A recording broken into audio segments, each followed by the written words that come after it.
तर ठाकरे गटासोबतची युती तुटल्याचं विधान प्रकाश आंबेडकरांनी केलं। युती तोडण्याचा निर्णय प्रकाश आंबेडकरांनी एकतर्फी घेतल्याचं ठाकरे गटाचे खासदार संजय राऊत यांनी म्हटलं। तर आंबेडकर आमच्या सोबत असो किंवा नसो आम्ही जिंकूच असं विधान संजय राऊतांनी केलंय।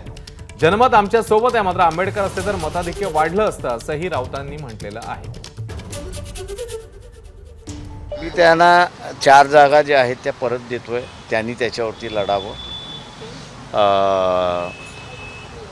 हे आम्ही अगोदरही सांगितलं होतं।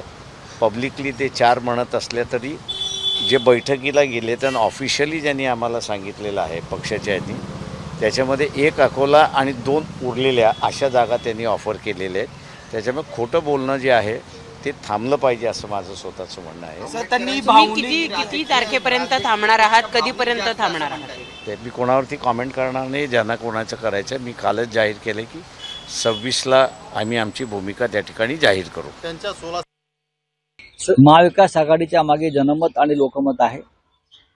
बाळासाहेब आंबेडकर आमच्याबरोबर असते तर हा विजय अधिक दैदिप्यमान झाला असता, म्हणजे मताधिक्य आमचं थोडं वाढलं असतं।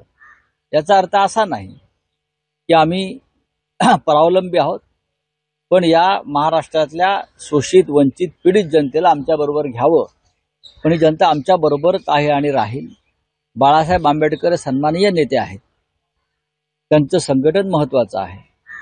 आम्ही त्यांच्याशी वारंवार चर्चा केली आहे, आम्ही त्यांना वारंवार विनंती केलेली आहे। त्यांनी खरं म्हणजे हा प्रस्ताव मान्य करायला हवा होता, पण तरीही आम्ही आशा सोडलेली नाही। एबीपी माझा, उघडा डोळे बघा नीट।